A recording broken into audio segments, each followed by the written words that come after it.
तो नारायण,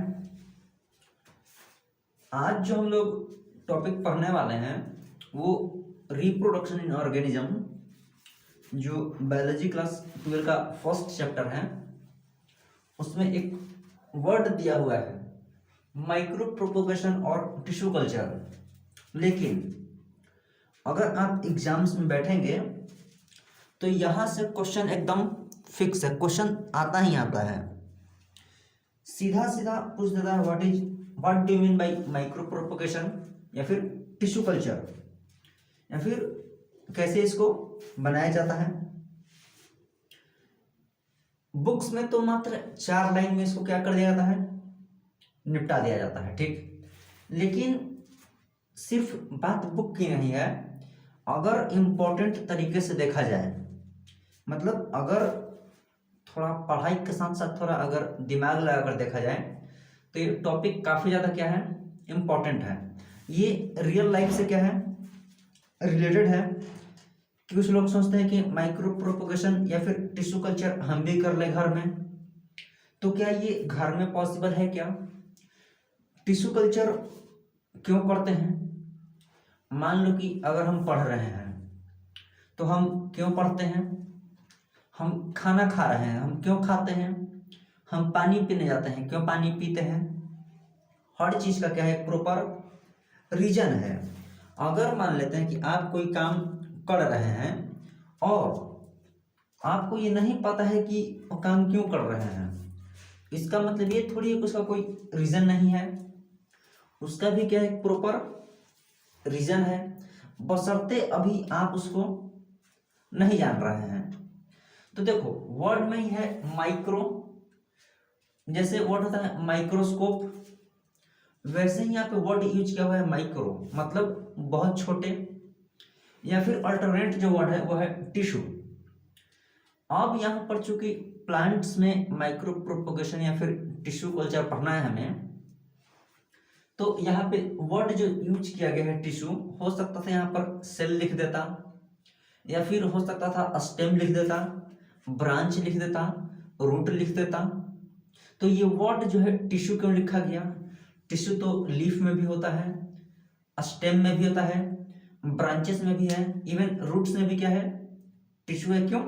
क्योंकि every living organism जो भी है वो या तो सेल का बना हुआ है या तो फिर सेल प्रोडक्ट्स का बना हुआ है।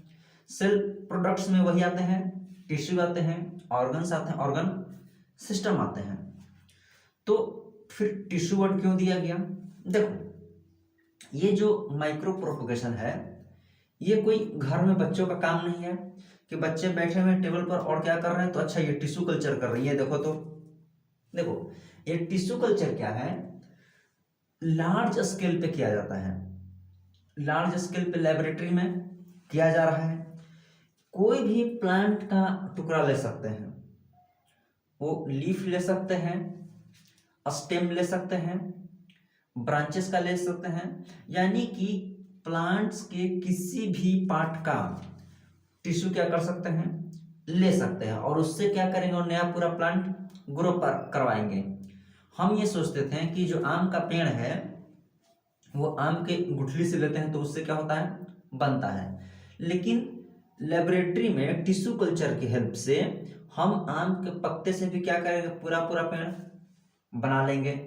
तो उसके लिए हमें चाहिए प्लांटलेट। हमें क्या चाहिए, प्लांटलेट चाहिए। प्लांटलेट क्या होता है, ये देखो, प्लांटलेट वो होता है कि मान लो कि लीफ जो है ये प्लांटलेट हो सकता है, ब्रांच प्लांटलेट हो सकता है, स्टेम भी हो सकता है, फ्लावर हो सकता है, एम्ब्रियो हो सकता है, कुछ भी हो सकता है। यानी कि देखो production of large number of identical plants on large scale in laboratory condition. Definition छोड़ो, सिर्फ बात को समझो, लार्ज नंबर पर, क्योंकि देखो जब आप बातों को समझ लोगे तो फिर एग्जाम्स में आप आराम से लिख सकते हो। इसीलिए अभी सिर्फ समझने पे ध्यान देंगे, लिखने पे कम, समझने पे ज़्यादा ध्यान देंगे। देखो टिश्यू कल्चर क्या है, पहले इसका डिफिनेशन समझो। बहुत ही लार्ज स्केल पर प्लांट्स का प्रोडक्शन करना, और वो भी आइडेंटिकल प्लांट्स का।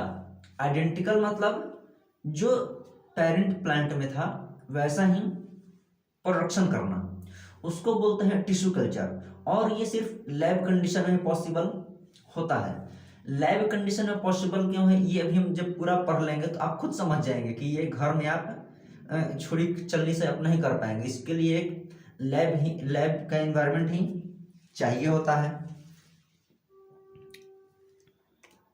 देखो, तो जो उसके लिए हमें पहले तो टिश्यू कल्चर मान लेते हैं प्लांट का करना है। प्लांट में आप मैंगो का कर सकते हो, जामुन का पेड़ कर सकते हो, लीची का, अमरूद का, किसी भी प्लांट का आप टिश्यू कल्चर कर सकते हो। उसके लिए हमें चाहिए प्लांटलेट। प्लांटलेट क्या होता है? प्लांटलेट वो छोटा सेल होगा, वो छोटा टिश्यू होगा, वो छोटा प्लांट का पार्ट होगा जिसको लेकर के उसकी हेल्प से नया प्लांट ग्रो करवाने वाले हैं।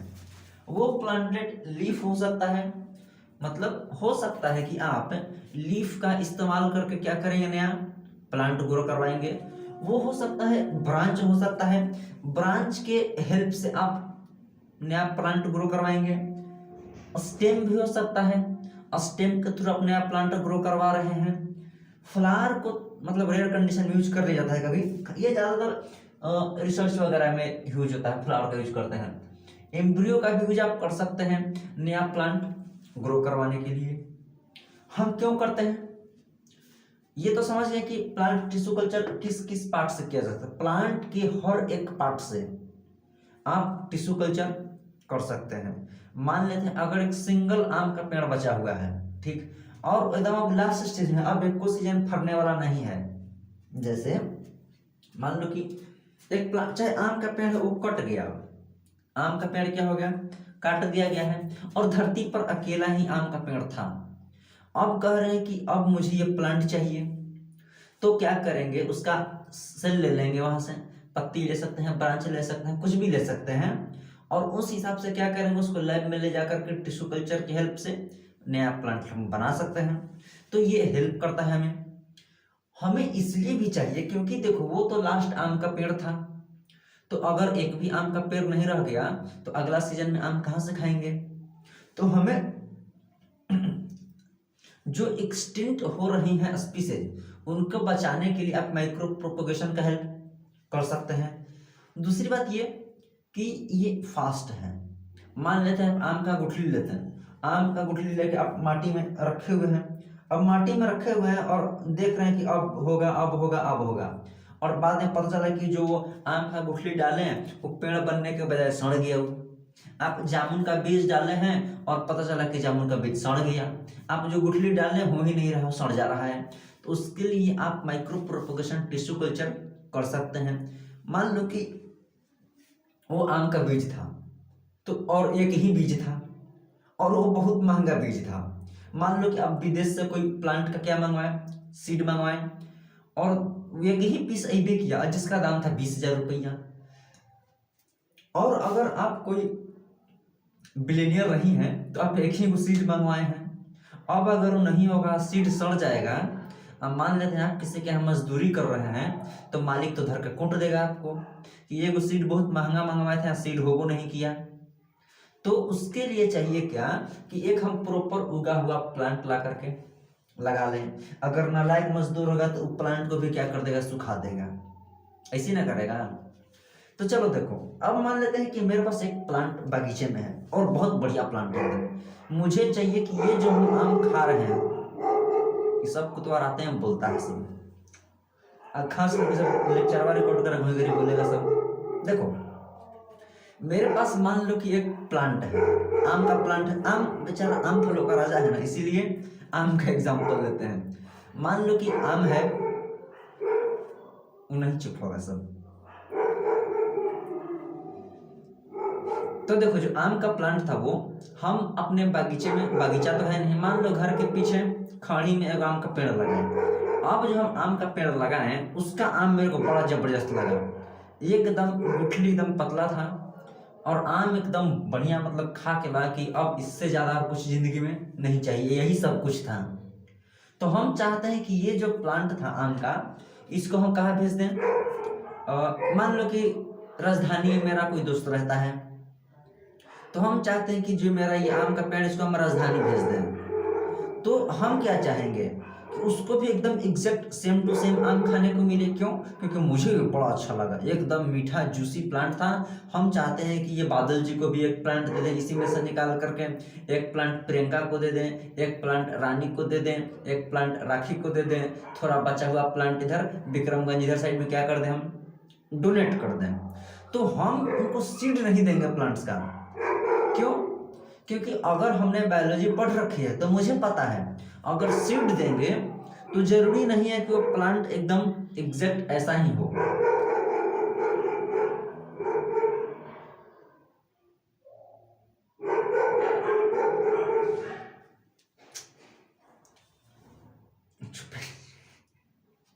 तो देखो, वो जो प्लांट, पर चुपे नहीं होता है सब। जो प्लांट था, हम ये चाह रहे हैं कि जो प्लांट मेरे बागीचे में है, सेम टू सेम प्लांट किसके पास हो, प्रियंका के पास हो। सेम टू सेम प्लांट किसके पास हो, राखी के पास हो। उसमें कोई भी क्या हो, डिफरेंस उसमें ना हो। तो हम अगर बायोलॉजी पढ़ रखे हैं तो हम उनको कभी भी आम नहीं गिफ्ट करेंगे कि ये लो आम खा लो और जो गुठली बचेगा उसको लगा देना, उसमें से आम तो बहुत बढ़िया मिलेगा। चूंकि वही बायोलॉजी पढ़ रखे हैं तो वो कहेंगे कि अच्छा हमको बुर्बक बना रहे हैं। क्योंकि उनको ही पता है कि सीड्स अगर प्लांट लगाएंगे तो उसमें वेरिएशन आ जाएगा। जरूरी नहीं है कि जैसा प्लांट मेरे घर में लगा हो वैसा ही वैसा प्लांट क्या हो उसके पास हो। तो हमें एग्जैक्ट अगर आइडेंटिकल प्लांट चाहिए कि एकदम यही वाला चाहिए, इतना ही मीठा आम होना चाहिए, इतना ही पतला गुठली होना चाहिए, तो हम वहाँ पे क्या करेंगे, टिश्यू कल्चर प्रोवाइड करेंगे, उससे एकदम एग्जैक्ट प्लांट निकालेंगे। और मान लो कि मेरे पास हेल्दी प्लांट्स हो तो हम चाहेंगे कि प्लांट्स भी क्या हो, हेल्दी हो। ये यूज कर सकते हैं जो स्पीसीज खत्म होने वाली है, जो स्पीसीज क्या होने वाली है, खत्म होने वाली है, उनको बचाने के लिए हम लोग ये कर सकते हैं। यानी कि देखो, जो स्पीसीज हमारे पास ऑलरेडी हैं उनको बचाने के लिए यूज किया जा सकता है, या फिर उनके आइडेंटिकल्स बनाने के लिए। अगर मान लो कि हमने एक कंप्यूटर बनाया और वो बहुत बढ़िया काम कर रहा है एडवांस तरीके का, तो हम चाहते हैं कि इसके एग्जैक्ट आइडेंटिकल कॉपीज हमारे पास अवेलेबल हो ताकि काम बढ़िया से हो सके। हमारे पास एक बहुत बढ़िया प्लांट है और वो अमेरिका से आया है। चूंकि एक ही प्लांट हम मंगवा पाए और बहुत महंगा था, हम टिश्यू कल्चर कर लेंगे उसकी, और टिश्यू कल्चर करके हमको प्लांट्स बार बार अमेरिका से मंगवाना नहीं पड़ेगा। एक ही प्लांट हम रख लेंगे और उसका टिश्यू कल्चर करके हम लोग बहुत सारे प्लांट्स को बना लेंगे। तो ये बेनिफिट है टिश्यू कल्चर का। देखो, टिश्यू कल्चर को टोटल हम लोग 9 स्टेप में कंप्लीट करेंगे। कितने में? 9 स्टेप में। ये 9 स्टेप में आप प्रॉपर समझेंगे कि टिश्यू कल्चर किस किस फेज से होकर के गुजरा। जैसे अगर मान लेते हैं कि कोई व्यक्ति अब मरने की उम्र पहुंच गया, तो ऐसा थोड़ी था कि आज सुबह जन्म लिया और एक के दिन में बूढ़ा होकर एकदम मरने के कगार पे है, वो खुद अपना बांस काटने के लिए गया हुआ है बसवाड़ी में कि बांस कहे लगी तो आज मरने का मेरा डेट है। इस तरीके से तो मतलब अब कुछ नहीं हो पाएगा। तो कुछ स्टेप्स होते हैं, जैसे ह्यूमन लाइफ में भी क्या है, पहले बच्चा होगा, पहले छोटा बच्चा रहेगा, फिर ग्रो होगा, मैच्योर होगा, फिर एडोलसेंस में जाएगा, फिर जा करके वो मतलब प्री रिप्रोडक्टिव, रिप्रोडक्टिव और पोस्ट रिप्रोडक्टिव फेज से होकर के व्यक्ति क्या होता है, मरता है। सेम टू सेम जो ये माइक्रो प्रोपोगेशन है, कुछ स्टेप्स में आप फॉलो करेंगे या फिर स्टेप वाइज समझेंगे तो क्या होगा, आसानी होगी। पहला स्टेप क्या है, एक्सप्लांट का सिलेक्शन होना। एक्सप्लांट का सिलेक्शन से क्या मतलब है, एक्सप्लांट का सिलेक्शन से यह मतलब है कि पहले हेल्दी प्लांट को चुनना। अगर आप जो प्लांट चुन रहे हैं वो अगर हेल्दी ही नहीं हुआ तो उसका सही से टिश्यू कल्चर हो नहीं पाएगा। क्यों? क्योंकि यहाँ पर आइडेंटिकल प्लांट्स बनते हैं। अगर मान लेते हैं कि जो हम प्लांट लिए थे अगर उसमें कोई बीमारी होगी या फिर कोई डिजीज होगा, तो जो हम नया प्लांट ग्रो करवाएंगे उसमें भी क्या चला जाएगा, सेम टू सेम डिजीज चला जाएगा। इसीलिए जो हमारा पहला है एक्सप्लांट का सिलेक्शन होना, ये क्या काफी ज्यादा इंपॉर्टेंट है, क्योंकि बढ़िया अगर हम प्लांट चुनेंगे तभी क्या होगा, आगे जा पाएगा। जैसे कि देखो, अगर मान लो कि मैं किसी को ब्लड डोनेट करना चाह रहा हूं या फिर मेरे से कोई ब्लड लेना चाहता है, तो उसके लिए चाहिए कि मेरा खुद ब्लड क्या हो, साफ हो। अगर मेरे में ब्लड अगर साफ नहीं है तो हम दूसरे को ब्लड डोनेट नहीं कर पाएंगे। एग्जाम्पल समझो, जैसे कि देखो, अभी कुछ दिन पहले क्या हुआ कि मेरे एक दोस्त का मतलब चोट लग गया। अब उसको क्या चाहिए, ब्लड चाहिए। कुछ ज्यादा चोट लग गई और अगर ब्लड लॉस हो गया तो उसको खून चाहिए। तो हम क्या किए, ब्लड डोनेट करने गए। अब हम अगर ब्लड डोनेट करने गए तो ब्लड डोनेट करने से पहले आपको एक फॉर्म दिया जाता है, तो हम बैठ करके फॉर्म फिल कर रहे हैं। तो वहां पे ऑप्शन आता है कि क्या आपने अभी हाल फिलहाल में कोई वैक्सीन तो नहीं लिया है। तो हम मुझे खुद बंदर मतलब हाथ पंजा मार दिया था, तो हम टिक कर दिए कि हाँ वैक्सीन तो ले रखे हैं बंदर वाला। तो वो मुझे क्या किया, अब मना कर दिया कि नहीं, अभी आपके अंदर हो सकता है रेबीज के क्या हो, वायरस हो। अगर रेबीज वाले अगर जर्म्स मेरे बॉडी के अंदर हैं तो हो सकता है ब्लड अगर डोनेट करेंगे तो उसके बॉडी में भी क्या हो जाए, चला जाए। तो वैसे कंडीशन में आपको ब्लड डोनेट नहीं करने दिया जाएगा। क्यों, आपका खुद का तो खून साफ है नहीं, आप ब्लड डोनेट करने चले गए हैं, है कि नहीं। तो उसके लिए चाहिए कि अगर आप प्लांट का सिलेक्शन कर रहे हैं तो वो प्लांट क्या होगा, हेल्दी होना चाहिए, उसमें कोई डिजीज वगैरह ना हो। क्योंकि डिजीज अगर होगा तो सेम टू सेम क्या चला जाएगा, आगे आने वाले ऑफ स्प्रिंग में भी चला जाएगा। अब देखो, हम एक प्लांट का सिलेक्शन कर लिए। दूसरा है क्लीनिंग या फिर स्टेरलाइजेशन। स्टेरलाइजेशन क्या है, हमने एक मान लो कि प्लांट का टिश्यू ले लिया, हो सकता है लीफ ले लिए, कुछ भी ले लिए। अब हमने जब वहां से टिश्यू ले लिया, अब हो सकता है टिश्यू में कुछ गंदगी हो गई हो, गंदगी कुछ भी हो सकता है, एनवायरमेंटल हो सकता है, कुछ ऊपर लग सकता है, या फिर हो सकता है आप जिस वेपन का लेकर गए थे काटने के लिए उसमें कुछ वायरस बैक्टीरिया हो गए हो, तो उसको क्या किया जाएगा, पहले साफ किया जाएगा।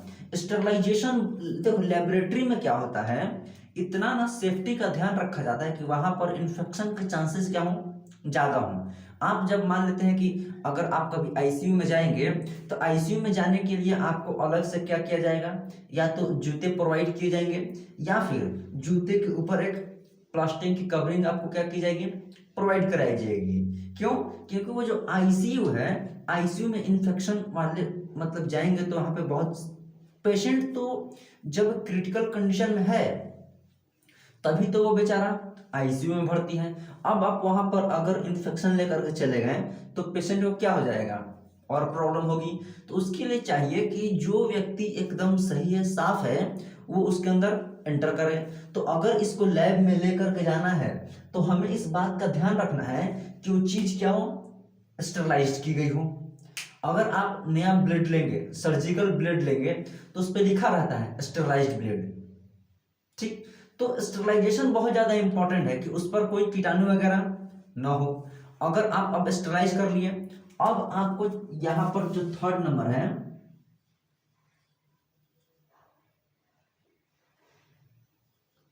प्रिपरेशन ऑफ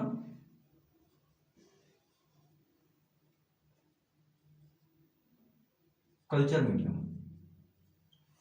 कल्चर मीडियम क्या है, वो कल्चर मीडियम उसको कहते हैं जिसमें आप अपने एक्सप्लांट जो सेलेक्ट किए हुए हैं, जिसको आप स्टरलाइज किए हैं, उसको आप कहाँ पे रख रहे हैं, उसको अब ग्रो करवाना है। तो उसको क्या चाहिए, अब मिनरल वाला जगह चाहिए, और मिनरल के साथ साथ उसमें जो प्लांट्स को ग्रो करवाने में जो हॉर्मोन्स वगैरह लगेंगे उसको भी क्या होगा, उसमें चाहिए।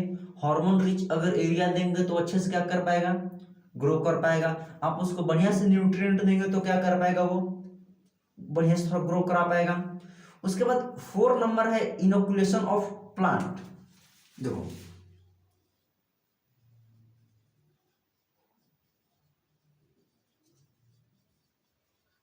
इनोकुलेशन ऑफ प्लांट मतलब सिर्फ कल्चर मीडियम का मान लेते हैं कि आप प्रिपेयर कर लिए, लैब में आप गए, आपके पास फालतू का टाइम बचा था, तो आप सोचे कि चलो कल्चर मीडिया हम बनाते हैं। अब आप एक्सप्लांट लिए ही नहीं है, तो कल्चर मीडिया बना के भी क्या कर लेंगे। तो कल्चर मीडिया बनाने के बाद जो आपने एक्सप्लांट लिया है उसको क्या करेंगे, इनोकुलेट करेंगे। इनोकुलेट मतलब कल्चर मीडियम में प्लांट को पहुंचाने को क्या कहते हैं, इनोकुलेशन ऑफ प्लांट। उसमें टाइम की हमें बहुत ज़्यादा ध्यान रखना पड़ता है, कहीं कुछ उसमें इन्फेक्शन तो नहीं आ गया। आप हाथ से उठाने जाएंगे, हाथ में खुद आपका 50 को बैक्टीरिया लगा है, प्लांट में लग जाएगा, प्लांट क्या हो जाएगा, मर जाएगा। उसके बाद 5th स्टेज में है कैलस का फॉर्मेशन होना। देखो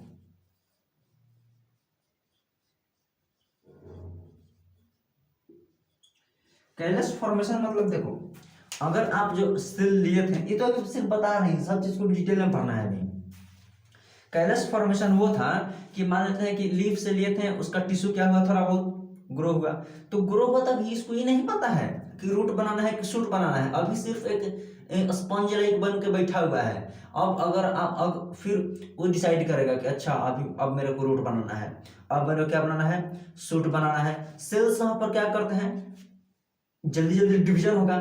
क्यों, क्योंकि कल्चर मीडियम में रखा जा चुका है, उसको जो चाहिए वहां से वो मिल रहा है। तो वो अभी कैलस फॉर्मेशन करेगा, स्पंज लाइक फॉर्म करेगा। फिर अब आप उसको देखोगे, अगर सूट इंडक्शन वाले एरिया में रखेंगे। सूट इंडक्शन वाले एरिया में मतलब कि आपको अगर सूट वाले हार्मोन में रखे हैं तो वो सूट बनेगा, रूट वाले रिच हार्मोन में रखें तो क्या बनेगा, रूट बनेगा। यानी कि जो 6 नंबर है वो है सूट इंडक्शन होगा। फिर क्या होगा,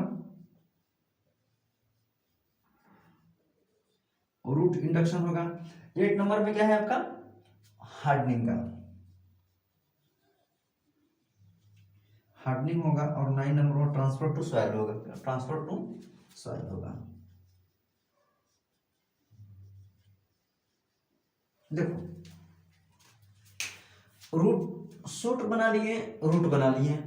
अब आते हैं नीचे हार्डनिंग में। हार्डनिंग क्या होता है, लैब से बेचारा बन के आया है, अभी बाहर के एनवायरमेंट में सर्वाइव नहीं कर पाएगा, तो पहले उसको ढिठाया जाता है। मतलब पहले उसको धीरे धीरे धीरे धीरे आउटर एनवायरमेंट से उसको जान पहचान करवाया जाता है। वरना अभी अभी लैब से निकला, अब भेज देंगे धूपा में तो बेचारा मर ही ना जाएगा। तो उसको पहले ढिठाया जाएगा, उसके बाद जाकर के ट्रांसफर टू सॉइल करा जाएगा। अगर सब कुछ मान लेते हैं 1 से लेकर 8 तक का प्रोसेस सही से किए, और 9वां में जाकर फेल कर दें, होता है ना कि 1 से लेकर 8 तक ले तक कैसे बेचारा मास्टर पास किया है, और 9वां में जाकर फेल हो गया। मतलब अगर आप सॉइल में सही से ट्रांसफर नहीं करवाएंगे, पानी अगर नहीं पटाएंगे, तो प्लांट क्या हो जाएगा, मर ही नहीं जाएगा।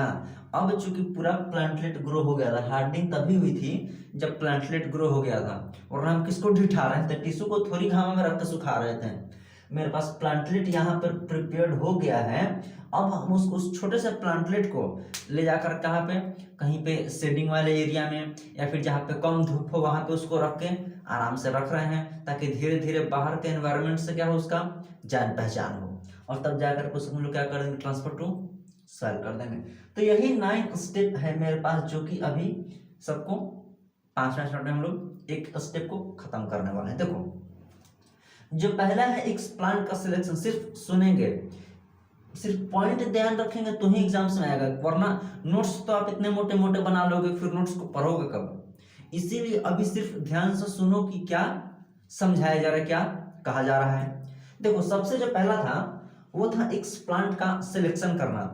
एक्सप्लांट का सिलेक्शन मतलब पहली बात तो ये, आप प्लांट का लिविंग टिश्यू लेंगे। ऐसा थोड़ी कि जो प्लांट का पत्ता सूख गया है उसको ले जाकर के कर रहे हैं, उसका थोड़ी हो पाएगा। या फिर जो प्लांट की डाली टूट गई है, सूख गया है, उसको ले जाएंगे, नहीं। कम से कम ये जो एक्सप्लांट है, एक्सप्लांट लिविंग होना चाहिए। पहला तो कंडीशन यही हो गया, एक्सप्लांट क्या होना चाहिए, लिविंग होना चाहिए। क्यों, क्योंकि और लिविंग के साथ साथ ये एकदम बढ़िया कंडीशन का होना चाहिए, हेल्दी होना चाहिए। क्यों, अगर पहला स्टेप में ही फेल कर जाएंगे, अगर आप एक्सप्लांट सही नहीं लेंगे, लिविंग के बदले अगर आप डेड प्लांट से ले लेंगे, तो आगे का सारा प्रोसेस ही गुरु गोबर कर देंगे। आगे का पूरा प्रोसेस सही से हो, इसके लिए चाहिए कि जो पहला स्टेप आप चूज कर रहे हैं, जो एक्सप्लांट का सिलेक्शन कर रहे हैं, वो एक्सप्लांट क्या हो, एकदम बढ़िया हो। तो और क्या हो, साथ में लिविंग भी हो। आप एक्सप्लांट के तौर पे क्या क्या ले सकते हैं, बता चुके थे आप।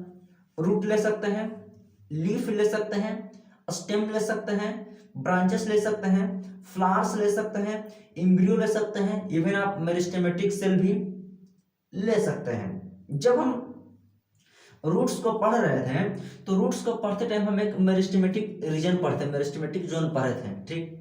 मेरिस्टेमेटिक जोन से हम लोग ज्यादातर जो माइक्रो प्रोपोगेशन होती है वो मेरिस्टेमेटिक जोन्स के लिए हुए सेल से ही होता है। क्यों? क्योंकि मेरिस्टेमेटिक जोन में सेल्स हमेशा क्या होता है, कंटिन्यूअसली डिवाइड होते रहते हैं। जब कंटिन्यूअसली डिवाइड हो रहे हैं तो हमेशा क्या हो रहा है, नया नया सेल बन रहा है। अब नया नया सेल बन रहा है तो वो जगह भी सेफ है। क्यों? क्योंकि पुराने सेल हमेशा क्या हो रहा है, बाहर जा रहे हैं। अभी जो सेल बना है एकदम नया, अगर नया वाले सेल में कोई बीमारी है भी तो उसको तुरंत क्या किया जाएगा, हटाया जाएगा। वहां पे कोई वायरस वगैरह या फिर बीमारी वगैरह वाला सेल नहीं है, वहां पे कोई पैथोजन वगैरह नहीं है। पैथोजन क्या है, डिजीज कॉजिंग एजेंट्स। तो इन सब चीजों से बचेगा वहां पर। साथ में रैपिड डेवलपमेंट होगी। मेरिस्टेमेटिक जोन वाले जो सेल्स हैं रैपिड क्या करते हैं, डेवलपमेंट करते हैं। हाई सर्वाइवल रेट है इनका। हाई सर्वाइवल रेट क्यों? कोई व्यक्ति है उसको कोई बीमारी नहीं है, उसको सर्दी खांसी भी 10 साल में एक बार होता है, तो वो ज्यादा दिन सर्वाइव कर पाए। क्यों? क्योंकि उसका इम्यून सिस्टम क्या है, काफी ज्यादा दुरुस्त है। अगर इम्यून सिस्टम उसका काफी बढ़िया है तो क्या करेगा, बहुत दिन तक सर्वाइव करेगा। यानी कि इसका जो है, अगर लिविंग वाला है और हेल्दी है, अगर क्या है, हेल्दी है, तो हेल्दी होने के साथ साथ उसका सर्वाइवल रेट क्या हो जाएगा, बढ़ जाएगा। अगर और सर्वाइवल रेट बढ़ाना ही तो चाहते हैं हम ये थोड़ी चाह रहे हैं कि चौथा स्टेप तक गया और फेल हो जाए, पांचवें स्टेप तक गया तो क्या हो जाए, फेल हो जाए। जो मेरिस्टेमेटिक सेल है वो टोटिपोटेंट सेल होता है। टोटिपोटेंट सेल किसको बोलते हैं, देखो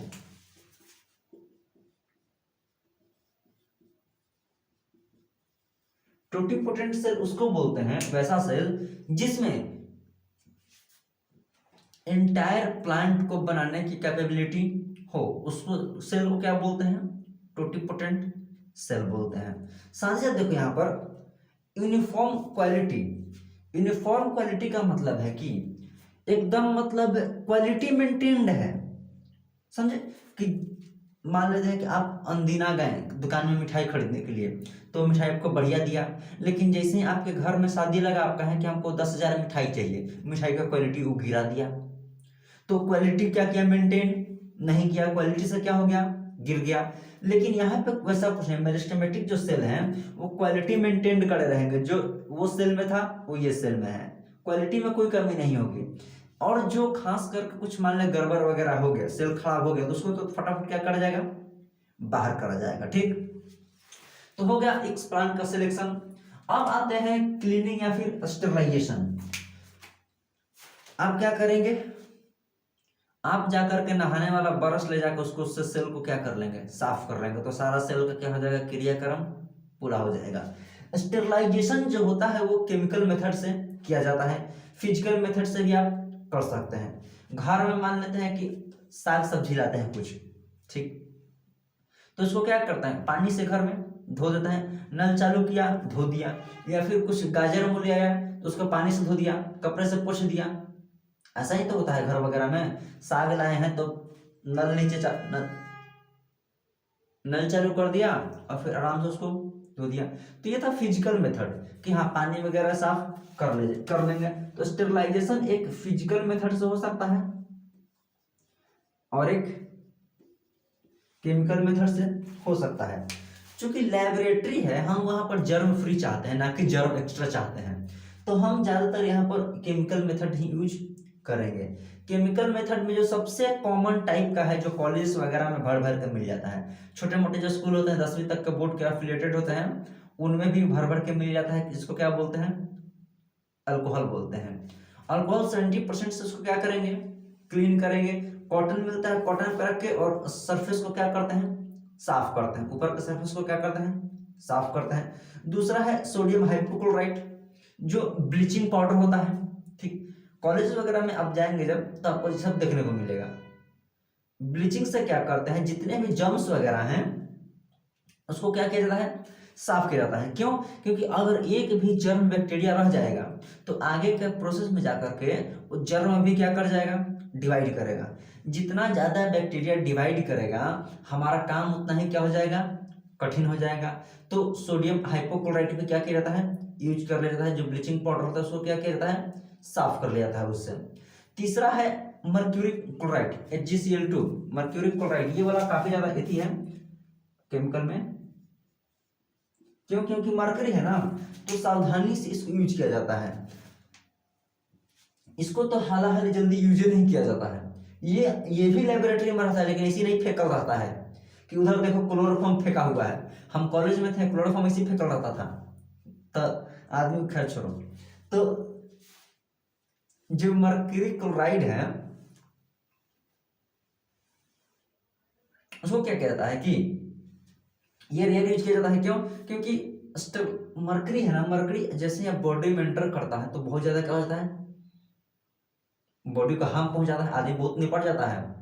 ठीक, अब देखो क्या है कि केमिकल का यूज कर लिया, मर्करी कर लिया, उसके बाद केमिकल्स अगर मर्करी से मान लेते धुलाई करें उसकी, HgCl2 से क्या कर उसकी धुलाई कर दिए, तो धुलाई करने के बाद उसको वापस से धोना पड़ेगा। अगर आप अल्कोहल से साफ किए हुए हैं तो ऊपर का अल्कोहल भी तो हटाना है। अगर आप ब्लीचिंग एजेंट से साफ किए हुए हैं तो ऊपर का ब्लीचिंग पाउडर भी तो हटाना है। उसके बाद फिर क्या करेंगे, राइंस करेंगे। After using chemicals we use sterile distilled water to wash. Sterile distilled water से क्या मतलब है, डिस्टिल्ड वाटर, डिस्टिल्ड वाटर से मतलब है कि देखो जो हम पानी पीते हैं उसमें भी क्या होते हैं, मिनरल्स होते हैं। तो डिस्टिल्ड वाटर वो होता है जिसमें कुछ भी नहीं हो, सिर्फ पानी हो। तो ऊपर के जब अल्कोहल से साफ कर लिया तो ऊपर से फिर डिस्टिल्ड वाटर से साफ करेंगे, ना कि टैप वाटर से। डिस्टिल्ड वाटर में कुछ भी नहीं होता है तो उससे साफ करेंगे, आराम से सारा जो भी ऊपर का सामान होगा वो क्या हो जाएगा, निकल जाएगा। उसके बाद है प्रिपरेशन ऑफ कल्चर मीडियम। चीज ले लिए हम लोग, सेल जो भी लेना था ले लिए, उसकी प्रॉपर सफाई हो गई है। अब सफाई करने के बाद हम कल्चर मीडियम को बनाएंगे। कल्चर मीडियम को हम लोग बनाएंगे। कल्चर मीडियम कैसे बनाएंगे, घर में माटी छिटका ले जाकर भर देंगे उसमें? नहीं, माटी छिटका तो नहीं भरेंगे, घर में नमक हल्दी मिर्चाई ले जाकर के मिला देंगे तो भी कल्चर मीडियम नहीं बनेगा। कल्चर मीडियम जो लैब में बनता है, कल्चर मीडियम होता ही वो है कि उसमें जो ग्रो करवाएंगे वो एकदम उसको जो भी चाहिए प्लांट को ग्रो करने के लिए उसमें हर वो चीज प्रोवाइड किया जाना चाहिए। न्यूट्रिएंट रिच मीडियम होता है जो कि प्लांट्स को ग्रो करने में हेल्प करता है। अगर वो प्लांट न्यूट्रिएंट रिच मीडियम में, अगर वो प्लांट कल्चर मीडियम में आके मर गया तो उसका मतलब ये था कि आपने जो कल्चर मीडियम में न्यूट्रिएंट प्रोवाइड कराया हुआ है वो प्रॉपरली उसको प्रोवाइड नहीं करवाया। जब सही से प्रोवाइड नहीं किया तो प्लांट क्या हो गया, डेड हो गया। जैसे छोटा बच्चा है, एग्जांपल ले लो, छोटा बेबी है, अगर उसको दूध नहीं मिल रहा है पीने को तो बेबी क्या हो जाएगा, सर्वाइव बेचारा बहुत कम रेट हो जाएगा उसका, फिर मार्केट से क्या करना पड़ेगा, दूध लेना पड़ेगा। तो culture medium just like milk है।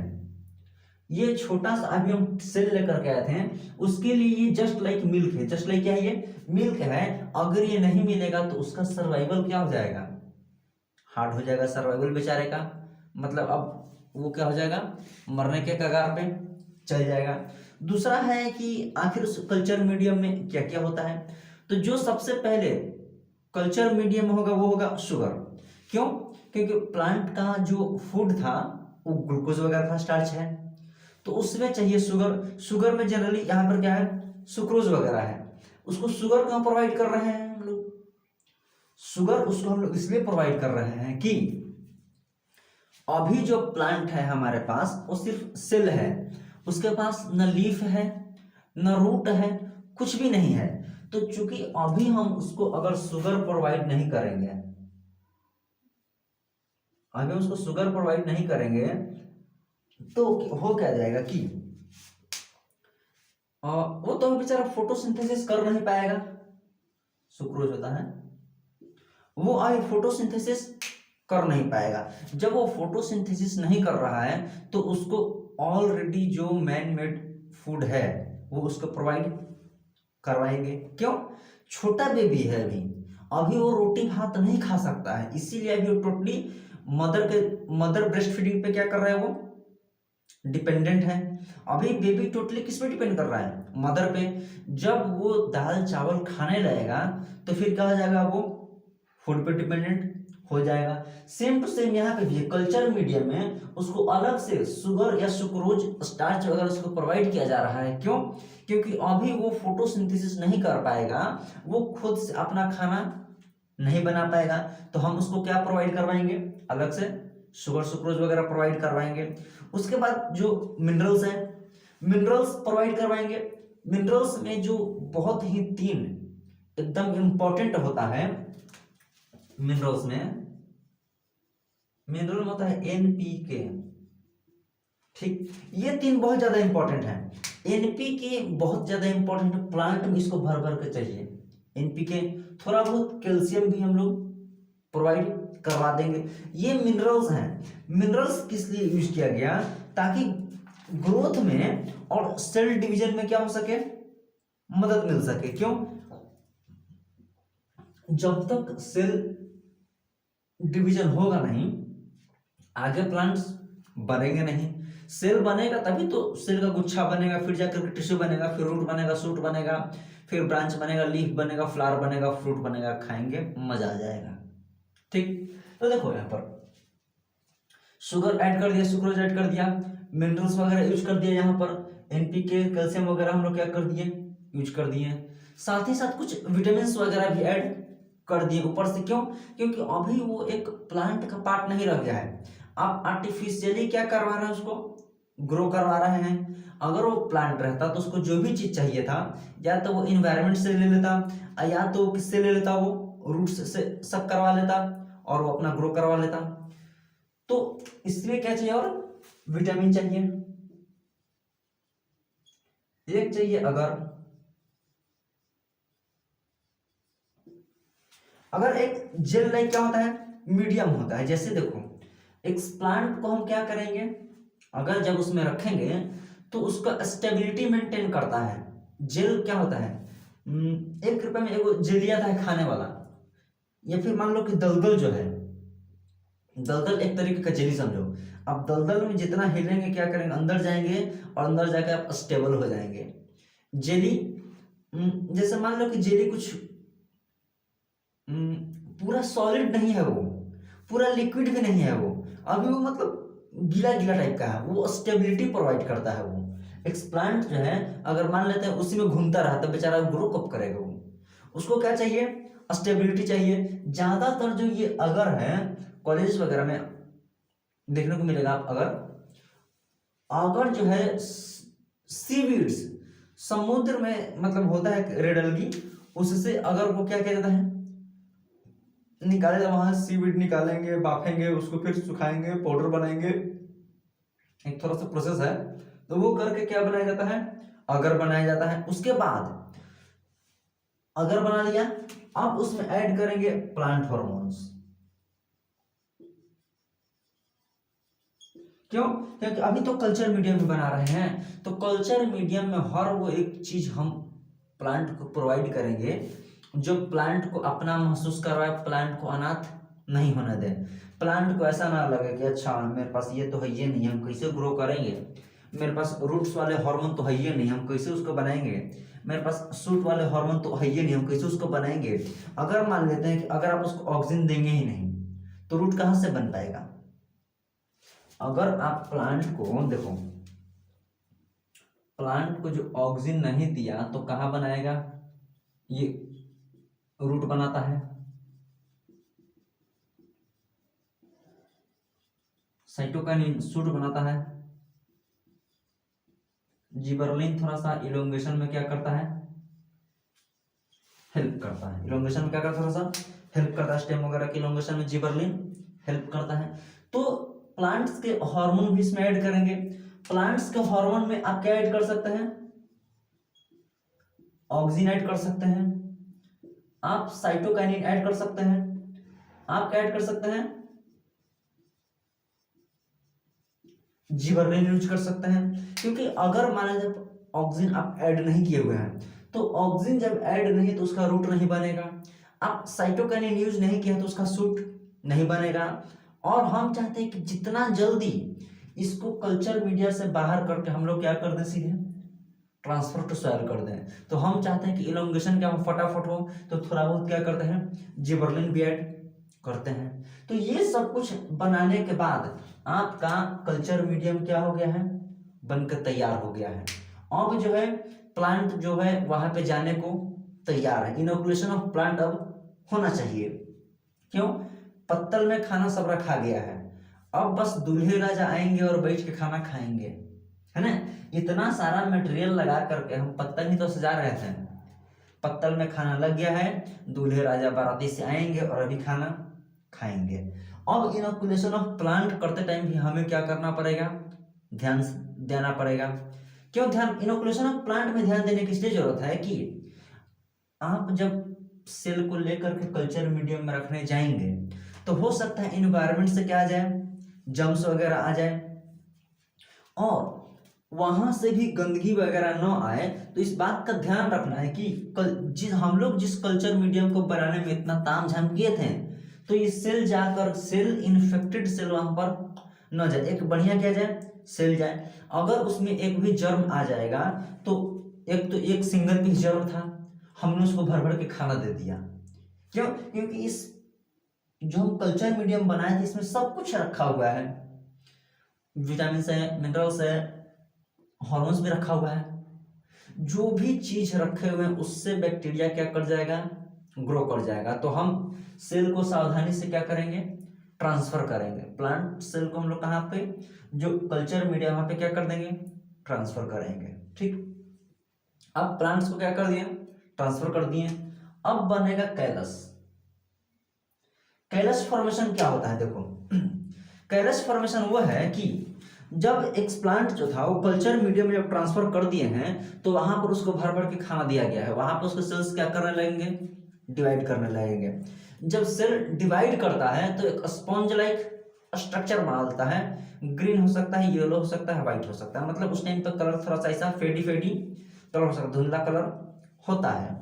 देखो जब कैलस फॉर्मेशन ये हुआ कि जब वो स्पॉन्ज लाइक स्ट्रक्चर बन गया तो अभी उसको ये नहीं पता है कि रूट बनाना है कि सूट बनाना है। तो अभी उतने पे ही क्या है, वो स्पंज लाइक स्ट्रक्चर बना करके बैठा हुआ है।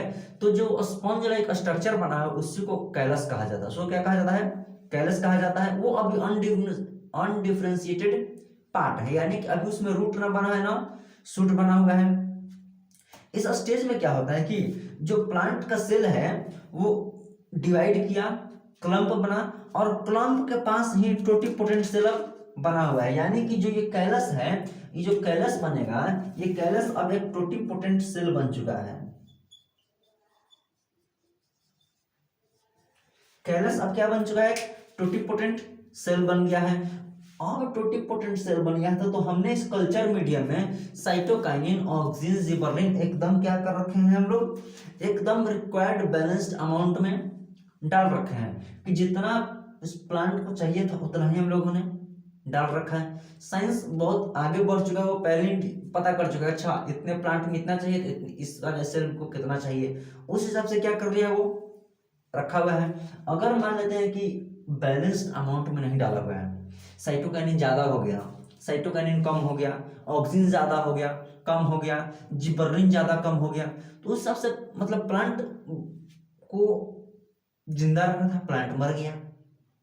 एक व्यक्ति है जिसको पानी प्यास लगल है एकदम, अब उसको बहुत प्यास लगल है, एकदम कह रहा है कि अब अगर एक लोटा पानी मिला तो मर जाएंगे। तो क्या उसको जाकर नदी में डुबा देंगे कि लो कब से पानी पानी कर रहा था, लो पानी पी लो, तो वो तो आदमी तो मर ही ना जाएगा जी। वैसे ही क्या था कि जो भी चीजें प्लांट को चाहिए था उसको एक प्रॉपर अमाउंट में क्या करेंगे, वहां पे देंगे। अगर ज्यादा कम हो जाएगा तो प्लांट क्या करेगा, ग्रो होने के बदले क्या हो जाएगा, बेचारा निपट जाएगा। तो अब टोटिपोटेंट सेल क्या हो गया है, बन गया है। अब इससे नया प्लांट ग्रो होने के केस में चला गया, स्पॉन्ज लाइक स्ट्रक्चर क्या हो गया है, बन गया है। जब स्पॉन्ज लाइक स्ट्रक्चर बन गया है तो फटाक से उसको क्या करेंगे, सूट इंडक्शन में रख देंगे। सूट इंडक्शन में रखने का क्या मतलब है, वैसा मीडियम में उसको रखेंगे जहां पर क्या हो, साइटोकाइनिन थोड़ा बहुत क्या हो, ज्यादा हो। जब साइटोकाइनिन वाले रिच एरिया में रखेंगे तो वहां से सूट बनना स्टार्ट हो जाएगा। सूट बनना स्टार्ट हो गया मतलब सूट में क्या, अर्थ सरफेस के ऊपर जो भी प्लांट का स्ट्रक्चर है वो सभी सूट के अंदर आते हैं क्या, तो हाँ बिल्कुल आते हैं। ऊपर जो लीफ है सूट के अंदर अंदर आता है, जो स्टेम है वो भी सूट का पार्ट है, जो ब्रांचेस हैं वो भी सूट का क्या है, पार्ट है। तो जब हम उसको साइटोकाइनिन रिच मीडियम में रखते हैं तो प्लांट क्या बनाता है, सूट बनाएगा। प्लांट क्या बनाएगा, सूट बनाएगा। जब वो सूट बना लेता है तो फटाफट अब उसको कहां पर रख देंगे, ऑक्सीजन रिच मीडियम में रख देंगे। ऑक्सीजन रिच मीडियम में रखा हमने, देखो इसमें हमने एक प्लांट का जो हम मीडियम बनाए थे कल्चर मीडिया, उसमें प्लांट के सारे जरूरी चीजें हमने क्या कर रखा था, रख रखा था। लेकिन हम थोड़ा फास्ट इलोंगेशन चाहते हैं, फास्ट क्या करना चाहते हैं, ग्रोथ करना चाहते हैं, तो हम उसको क्या कर रहे हैं, साइटोकाइनिन रिच मीडियम में रख रहे हैं, ऑक्सीजन रिच मीडियम में रख रहे हैं। तो हम अब ऑक्सीजन रिच मीडियम में उसको क्या किए हुए हैं, रखे हुए हैं। सूट इंडक्शन हो गया था, रूट इंडक्शन के केस में क्या करेंगे, उसको ऑक्सीजन रिच मीडियम में रखे हुए हैं। जब ऑक्सीजन रिच मीडियम में रखा तो अब उसके क्या बन गए, रूट्स बन गए। यानी कि जो प्लांट था उसका सूट डेवलप हो गया, साइटोकाइनिन में रखे तो सूट बन गया, ऑक्सीजन में अब रख दिया तो क्या बन गया, रूट बन गया। यानी कि हमारे पास एक छोटा प्लांटलेट बनकर तैयार है, बधाई हो, नया प्लांट बन चुका है। अब क्या हुआ कि रूट इंडक्शन की वजह से एक छोटा सा नया सा प्लांट का क्या हो गया, जन्म हो गया। चाहे वो रेयर इंडेंजर्ड स्पीसीज का है ना हो, उसका हमने क्या करवा दिया, सक्सेसफुल बर्थ करवा दिया। बात यहीं पर खत्म नहीं हुई, रूट और शूट पूरा बन जाने के बाद अभी हार्डनिंग उसका बाकी है। हार्डनिंग क्या है, बाकी है। जैसे अभी अभी बच्चा नया नया लेबोरेटरी से बाहर आया है, अभी उसको बाहर के खूंखार प्राणियों से उसका पाला नहीं पड़ा है। जैसे वो छोटा सा बेचारा डॉग जो हमेशा भर दिन बिछौना पे पड़ल रहता था, गली के कुत्ता के भेटा जाएगा तो उसको काट ही ना लेगा। इसीलिए प्लांट्स का हार्डनिंग जरूरी है। अभी वो बेचारा नया नया लैब कंडीशन से बाहर आया है, अभी वो सूरज का तेज धूप नहीं झेल पाएगा, है ना। अब जैसे कि मान लो एग्जांपल लो, लल्ला बेचारे एकदम सीधा लड़का, एकदम भयंकर सीधा लड़का, उनका मतलब एकदम देवतुल्य मानुष है वो, ठीक। तो देव दुर्लभ मनुष्य का एडमिशन हो गया कॉलेज में। अब वहां पे जाकर उनको मेरे से भेंट हो गया। अब वो बेचारे कहाँ आराम से कॉलेज में बढ़िया रहते थे, अब वहां पे उनका जो भेंट हो गया तो उनके बहुत खिंचाई होने लगी। तो वैसे ही जैसे कि नया नया प्लांट था बेचारा, अभी नया नया ग्रो होकर के आया है, बाहर धूप में रख देंगे घामा से उजड़ जाएगा बेचारा, बारिश हो जाएगा, प्लांट बारिश ना झेल नहीं पाएगा वो। जब बारिश भी नहीं झेल पाएगा तो क्या हो जाएगा, वो मर जाएगा। तो उसको चाहिए कि अभी उसको धीरे धीरे ढिठाया जाए, मतलब पहले उसको शेडेड एरिया में रखेंगे कि धीरे धीरे थोड़ा थोड़ा क्या लो, धूपा लो, थोड़ा थोड़ा धूप लेने के बाद और थोड़ा धूपा लो। बाहर के इन्वायरमेंट से क्या करेंगे, उसको बचा के रखेंगे, थोड़ा सा धीरे धीरे इन्वायरमेंट में करेंगे। क्योंकि देखो लैब में क्या था, लैब में तो कंट्रोल्ड इन्वायरमेंट था, जितना मॉइस्चर हम चाहेंगे उतना देंगे, उससे ना 1 यूनिट ज्यादा ना 1 यूनिट कम, ठीक। तो चूंकि अब हम उसको क्या कर रहे हैं, हार्डनिंग कर रहे हैं, ढिठा रहे हैं। एक मूवी था ना कि ये मेरा बच्चा तो एकदम सीधा है, इसको एकदम हरामी बनाना है। तो जब उसको एकदम मतलब कहना है कि एकदम इसको पूरा बिगाड़ दो, मट्टी कर दो एकदम, तो क्या करेंगे, हॉस्टल के बच्चों से दोस्ती करवा देंगे। जब हम स्कूल टाइम में हुआ करते थे तो जो मेरे हॉस्टल के लड़के थे भाई साहब, उनका कोई जवाब नहीं है, मतलब टीचर हाथ जोड़ लिया है कि तुम हमसे नहीं सुधर पाओगे। लेकिन खैर बढ़िया है। तो हार्डनिंग उसका करवा रहे हैं, धीरे धीरे इन्वायरमेंट से क्या कर रहे हैं, मतलब उसको जान पहचान करवा रहे हैं। इसके लिए आप प्लांट को शेडेड रीजन में रख सकते हैं, या फिर मतलब कुछ इन्वायरमेंट, खुला हुआ इन्वायरमेंट में क्या करेंगे, रख देंगे। अगर शेडेड, अगर उसको हार्डनिंग नहीं किया जाएगा, अगर मान लेते हैं कि ये छोटा बच्चा है, हमेशा वो बेचारा क्या करता है, मम्मी के साथ रहता है, मतलब मम्मी के साथ रहता है, मतलब कि बाजार जाना है तो मम्मी के साथ जाएगा, कपड़ा खरीदने जाना है मम्मी के साथ जाएगा, स्कूल जाना है तो मम्मी के साथ जाएगा, खाना खाना है तो मम्मी के साथ खाएगा। यानी कि सब काम बिना मम्मी के उससे एक भी काम नहीं होने वाला है। कुछ लोग ऐसे भी होते हैं कि ना हम वो नहीं जाएगा तो हम नहीं जाएगा, हम उसका पीछा एकदम नहीं छोड़ सकते हैं, ऐसा भी होता है। तो सांसारिक काम में उसको बेचारा को ढिठाना है तो उसको हार्डनिंग जरूरी है। मान लेते हैं कि अगर प्लांट हम खरीदेंगे अगर, तो हो सकता है हम ला करके हम धूपा में लगा दे प्लांट को, तो प्लांट शायद मर जाए। तो मेरे पास प्लांट आए उससे पहले ही उस प्लांट को धूपा वगैरह सब दिखा दिया जाता है कि अब ये बाहर के इन्वायरमेंट में सरवाइव करने के लिए तैयार है। यानी कि हार्डनिंग क्या करता है, हार्डनिंग जो होता है उस प्लांटलेट का सर्वाइवल रेट इंक्रीज करता है ना। जैसे कोई इंस्टीट्यूट में टेस्ट सीरीज है तो उस बच्चे का जो कंपटीशन है उस इंस्टीट्यूट के बच्चों से है। मान लेते हैं कि उस इंस्टीट्यूट में 500 बच्चे पढ़ रहे हैं, ठीक। तो अभी उस बच्चे का जो टेस्ट सीरीज चल रहा है, जो कंपटीशन चल रहा है, वो सिर्फ 500 बच्चों के साथ है। अगर वो बच्चा एक एरिया भर में कंपटीशन देगा तो हो सकता है 5000 बच्चे में दे, हो सकता है वो स्टेट लेवल में दे तो 5 लाख बच्चों में हो सकता है। अगर पूरा ऑनलाइन में दे देगा तो 5 करोड़ बच्चों में हो जाए। तो क्या करेगा वो, अपने आप को और मजबूत बना रहा है, वो अपना सर्वाइवल रेट क्या कर रहा है, बढ़ा रहा है। जितना ज्यादा सर्वाइवल रेट बढ़ा रहेगा उस प्लांट को उतना ही बढ़िया एकदम रिस्पॉन्स मिलेगा। और वैसे ही बदलते इन्वायरमेंट में क्या कर सकता है, वो सर्वाइव कर सकता है। तो वो सर्वाइव हो गया। अब देखो एक है ट्रांसफर टू सॉइल, यही है फाइनल प्रोसेस। अब आदमी ले जाकर के घर द्वार में लगाने को उसको तैयार है। ट्रांसफर टू सॉइल मतलब अब लैब से प्लांट निकल गया है, सेटिंग वगैरह सब हो गया है, ढिठा गया है प्लांट। अब आप इसको एकदम रेडी टू यूज है।